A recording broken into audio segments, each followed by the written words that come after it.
Hello and welcome to Ag PhD. I'm Darren Hefty. And I'm Brian Hefty. Thanks for joining us today. Darren, I'm getting sick of wearing coats. I got my hands in my pockets here. They're getting kind of cold today. You know, it's just so funny how things change from one year to the next. Last year, we had one of the warmest springs that we have ever had. Spring really started at least a month earlier than normal. And this year, spring is starting, many would say, even late compared to normal. Well, I was hoping last year spring was the new normal, Brian. I mean, 80 degrees awesome. in March is pretty nice in South Dakota.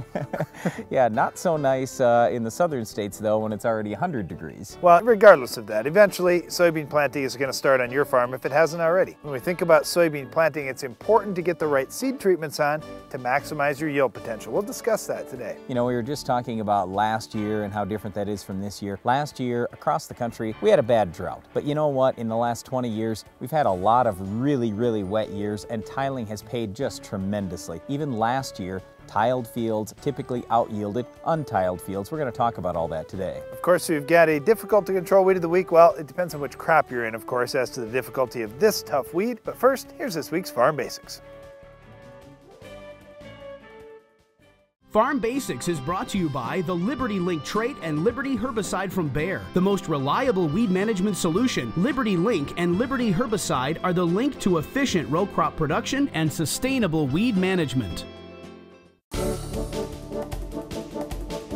During our Farm Basics time today, we're going to talk a little bit about how farmers figure out how much nitrogen their soil can hold. Well, when you think about nitrogen, it's one of those nutrients that in the nitrate form can actually leach down through soil and could potentially end up in groundwater if it's not properly managed. Right, but if you're a non-farmer, we just don't want you to get too concerned here because there are two forms of nitrogen. The other one, besides nitrate, is ammonium, and ammonium actually binds to soil very well. Just real simply, the reason why it binds so well is because soil has a negative electrical charge. It's actually a great big magnet, and it can hold positively charged ammonium ions. Well, of course, nitrate then is a negatively charged nutrient, and that's why the negative doesn't hold to the negatively charged soil and could potentially leach. So farmers can control how their nitrogen is in their soil in a couple of different ways. But first of all, what they'll look at is their soil test to figure out even how much nitrogen they can apply to begin with. So the soil test that the farmer will get to figure this out is called cation exchange capacity, or CEC for short. And just real simply, the farmer will look at his CEC number, let's call it 15 for example, multiply that number times 10, and that'll tell him roughly how many pounds of nitrogen his soil can hold at any one time. So 15 times 10 is 150. So then the farmer makes sure that he doesn't over-apply his nitrogen accordingly. Now when we're talking about nitrogen, of course, this is plant food. This is one of the key nutrients that any kind of plant is going to need in order to build proteins and grow. So when we're thinking about plant food, farmers may say, well, wait a minute, I need lots more plant food than just 150 pounds. I need 200 pounds to feed my crop, and that's perfectly fine for farmers to do. What we're saying with this CEC is that if a farmer only had a CEC of 15, he'd only be able to apply 150 pounds at one time. If he actually needs 200 pounds throughout the season, he just needs to save that other 50 pounds or 100 pounds and put on later in the season after the crop has already depleted the soil of much of the nitrogen. The other thing that many farmers are doing now is using products called nitrogen stabilizers. And what these nitrogen stabilizers do is help prevent the conversion of that nitrogen into the nitrate form, because again, we don't want the nitrogen in the nitrate form. It's much more likely to leach. Well, it's important for farmers to understand their cation exchange capacity levels for their soil so they know how much nitrogen they can safely apply. But cation exchange capacity won't do anything for controlling our weed of the week. We have to use something else. We'll explain later in the show. Wake up, breakfast is served. Your roots crave P. Most of your applied P gets tied up in the soil, a natural phenomenon known as phosphorus fixation. Fix the problem with Avail Phosphorus Fertilizer Enhancer. Avail makes more P available to your roots, here, here, and here. Increasing P availability can lead to increased P uptake in the plant. That's more P, and more P. More phosphorus for your crop can mean more results in your bin. An average of 9.9 bushels per acre of corn. Breakfast is served. Supercharge your P with Avail. For lower costs and higher production, see your Mandaco dealer. Ask about the best production-built land roller on the market. Mandaco, simple design for easy transport and easy use. 12 to 62 foot widths, heavy-duty 4x8 by 3/8 inch tube frame, and now available with a steerable wing wheel. Mandaco land rollers. Improved soil to seed contact, faster, more uniform germination, less moisture loss. Eliminate downtime due to rocks. See your Mandaico dealer. Visit northcountrymarketing.biz or call 877-915-8790. For years, FarmLogic has been the easiest and most convenient way to keep up with your farming operations. Well, it just got better. Introducing FarmPad for your phone. You always have your phone with you, so entering records as they happen is as easy as a touch of a button. Chemical database, GPS, service records, and more. When you do it on the farm, save it on your phone and it's backed up forever. Call or visit farmlogic.com for a free trial and find out why FarmLogic is the best decision tool for the farm. There are more mouths to feed than ever before. What are farmers doing to meet the challenge? They're using agronomically designed equipment from Case IH. Our Quadtrac technology, soil management, and planting systems are designed to foster a better growing environment that helps farmers maximize yield potential. And our deep understanding of agriculture is preparing them for the challenges ahead. Will you be ready? I'm ready. Go to caseih.com to learn more. You expect a lot from this seed, and as it grows through each stage of development, Agriculture Liquid Fertilizers is there, feeding your crop exactly what it needs when it needs it. So no matter how you fertilize, no matter when, AgroLiquid efficiently brings all the nutrients your crop needs for a great harvest. From 1 kernel in the ground to 600 on the ear. For better yields and better quality, Agriculture Liquid Fertilizers. Soybean seed treatments. These things, Darren, have grown in popularity just tremendously in the last 10 years. I mean, I can think about planting soybeans on our farm back in the 80s and 90s. We were never using seed treatments. Well, the only exception that we really made to that was inoculant. We were using inoculant, and for me, when I would hear soybean seed treatments, oh, you mean you're putting inoculant on? And we talked to some different chemical companies. They say, well, wait a minute. No, we've got some fungicides you could be using. So at the most, it was a fungicide and some inoculant. That was it. Nowadays, there are a lot of choices with soybean seed treatments, and when we think about the yield impacts that they could potentially have, it could be quite a bit. Well, here's what's changed. It's not just the yield impact is better. In other words, we've got better inoculants, better fungicides, better insecticides, better biological products. They're all dramatically better than they were 10, 15, and especially 20 years ago. But besides that, we've got good commodity markets, and we have very good yields in a lot of cases. On our farm, in the last several years, we've averaged close to 60 bushel soybeans. Well, I'm shooting for 70 now. I'm going to hopefully pretty soon be shooting for 80. And it makes a lot more difference when you're going for the higher yields as opposed to the lower yields, because you're going to gain more total bushels if you're gaining the same percentage. Well, and that's really how it comes down to. I look at soybean seed treatments, or really any additional practice you do on your farm, as really helping on a percentage basis. Because a lot of times guys will ask me, well, what am I going to gain? 2 bushels, 5 bushels? And I say, well, what's your yield level? If you're yielding 100 bushel soybeans, you're probably going to gain 5 or 10.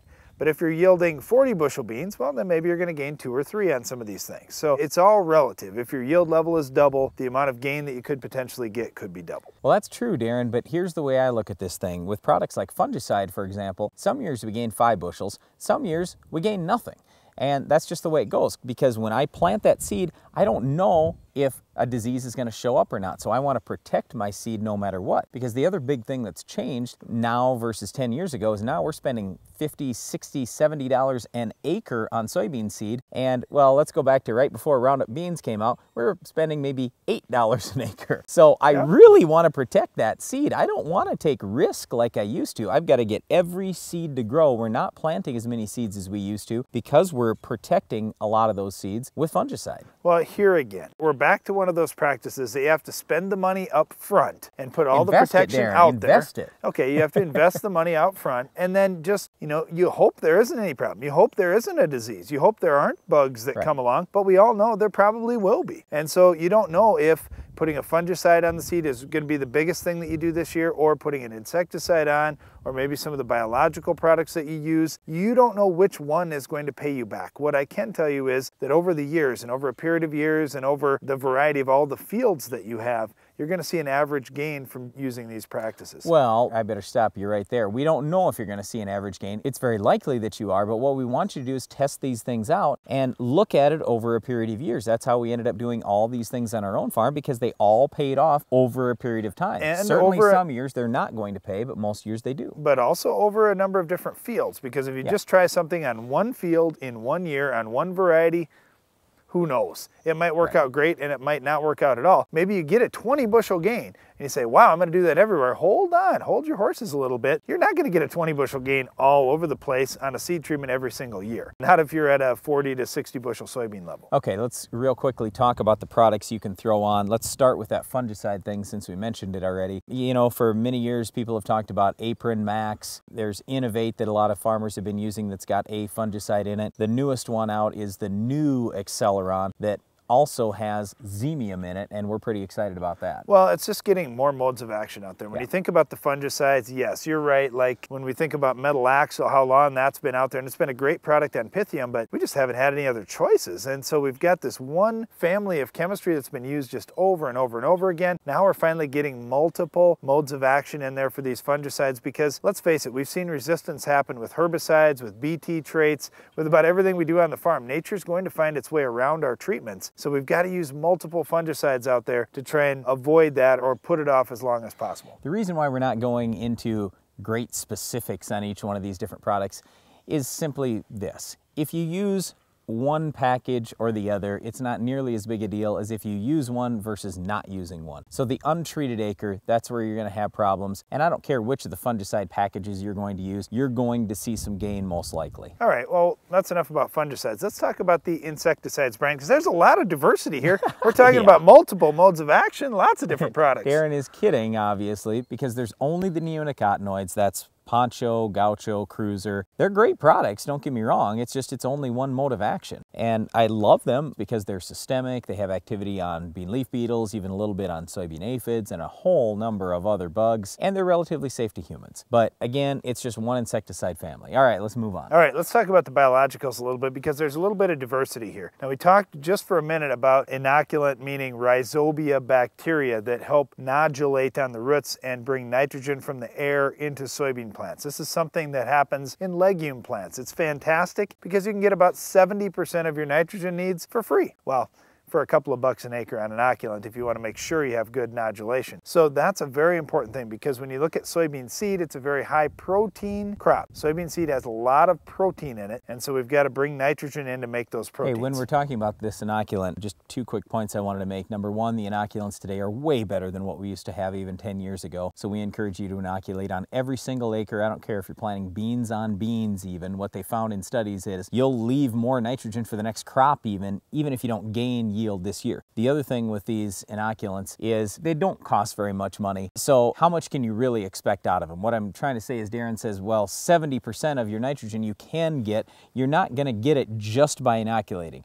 What I'm trying to say here is, let's say you're bringing some ground out of CRP, hasn't had a legume crop for years or a soybean crop for years. Just inoculating probably isn't going to do it. I'd double inoculate. I'd use a liquid and a dry. And besides that, I'd probably put a little bit of nitrogen on, maybe 25 to 50 pounds, something like that. You've got to really accelerate it if you haven't been using beans at all in the rotation in the past. Well, here's one of the big objections we have from many farmers across the country. I can't use the inoculant because I've already put on a fungicide, insecticide package, and now my seed's going to get too sticky if I add something else to it.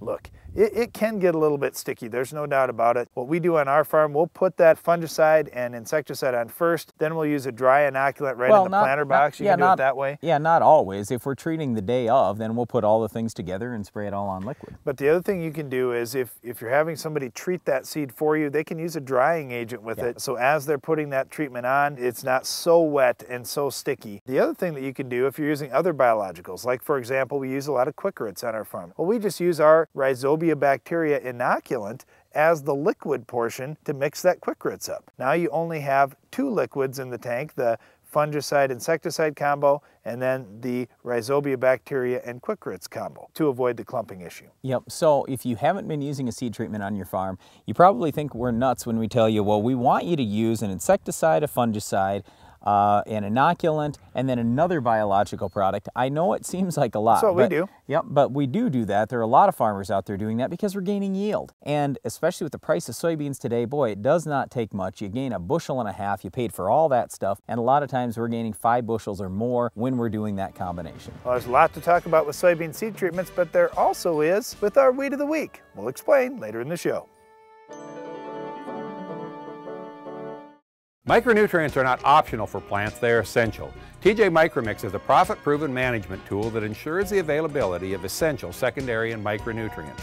Formulated as a dry granule or liquid, TJ Micromix is plant available, easy to mix and apply. The synergistic fertilizer mix delivers consistent yield response on a variety of crops by complementing an NPK fertilizer program. Maximize yield on your farm this season. Call TJ Technologies or your fertilizer dealer and get your TJ Micromix today.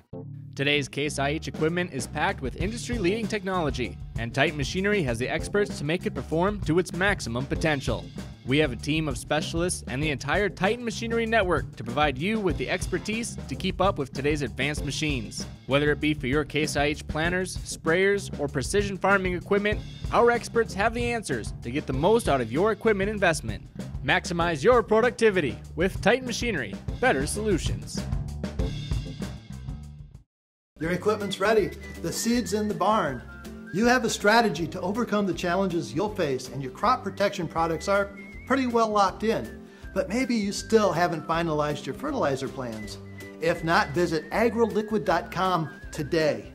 With products formulated for superior nutrient uptake, unsurpassed application flexibility, and proven by years of extensive research, this may be the season to take your yields to the next level using agriculture liquid fertilizers. Speed, strength, and efficiency make Capello corn heads a head above the rest. Built with polymer components that exceed industry standards, Capello corn heads continue to push the boundaries for maximizing grain retention while using less energy. Visit CapelloUSA.com and learn more about Capello's state-of-the-art chopping technology that cuts cleaner, allowing your horsepower to remain where it belongs, with your combine, so you can harvest faster in all weather conditions. Add to that an amazing folding feature, and it's clear to see why Capello is a head above the rest.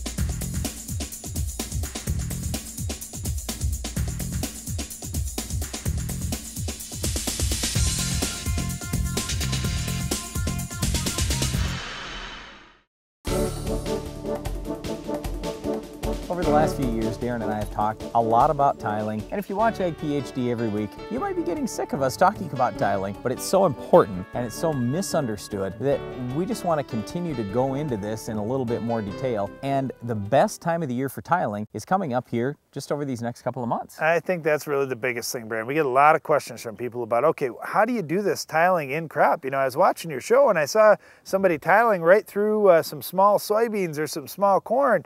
Boy, that's going to tear up a lot of yield, isn't it? No, it hasn't shown up negatively on our combine yet. And we've been tiling in crop. Probably 70% of all the tiling we've ever done has been in crop. I love doing it then because it's warm, the days are long, and it's pretty easy to get guys to work and put in a lot of hours and get a lot of tile in per day. We can easily get 4 miles of tile in ourselves with just a couple of people helping. But you know what? When it gets to be December and you're doing this after harvest and the temperature's about 15 degrees outside and guys have to jump down in the pit and work with water, we don't get a lot of volunteers.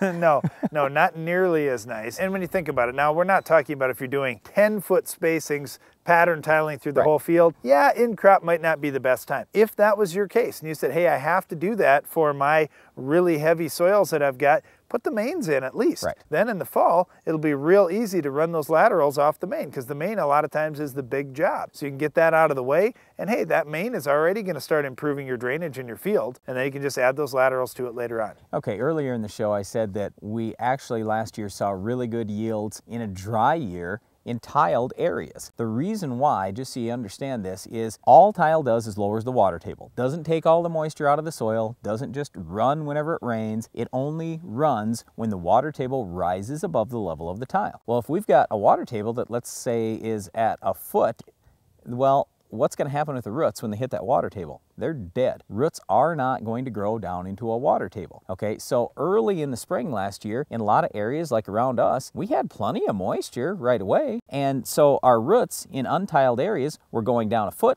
and then they were done. So where did they grow next? Well, then they started putting laterals out and we had a whole bunch of shallow roots. Well, did that do us much good last year? When it got to the middle of the summer, we hadn't had rain in 2 months? No, I wanted deeper roots. So where we had tile, then we had the water table down to 3 or 4 feet, so our roots were able to get down much deeper earlier in the season, and that's why we did so well late in the season in a lot of areas. Well, the other thing comes back to nutrients, Brian, and when you think about that, when you can get a root system that's down 3 feet and is extensive, you're going to bring in a lot of nutrition out of that soil. When we get a dry year like we had last year, the top few inches dry out first, and for the guys that had those shallow root systems, they weren't able to bring in those nutrients. So not only did shallow water kill roots off, then it got dry, it was a double whammy. So if tiling is done right, it's great for the environment, it's great for the landlord, it's great for your community, and it's especially great for your yields. Well, the other thing this year, it was quite the opportunity year for getting drain tile work done. When you think about a drought that extends across the entire country, that's really bad on a lot of fronts. The one thing that was good about the drought is that there's some fields that have been tough to get in. The guy said, man,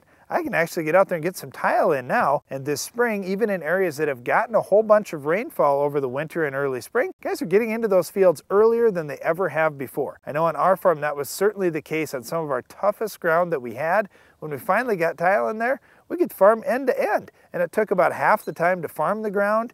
It was fantastic. We didn't get stuck. We didn't have equipment problems. Think about that this spring as you're planting crop and you say, man, I've been dry in my area. There's probably still some spots out there that are going to be tough for you to get through with equipment. You could fix that in one shot and it'd be good really for the rest of the time you're farming. Okay, one last thing. I was just talking to a farmer this morning about burning residue so he could get into the ground. I said, put tile in the ground. On these acres where you have to burn year after year, you don't need to in the future. If you get that tile in the ground, you lower the water table, it will allow you to get in earlier in the spring, because don't ever forget, dry ground warms up way faster than wet soil. Well, when it comes to tiling, doing it in crop very early in the season is the best time to do it. There's great conditions to get that done right now, so take a look at that on your farm. One other thing to keep an eye out for is our weed of the week. We'll show you how to stop it coming up next. The Weed of the Week is sponsored by the Enlist Weed Control System from Dow AgroSciences, a new herbicide and trait system that will build on glyphosate.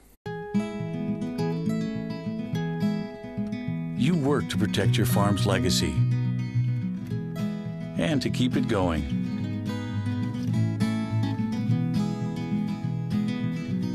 Introducing the Enlist Weed Control System, an advanced herbicide and trait system that will build on glyphosate for exceptional control of tough weeds. The next chapter begins.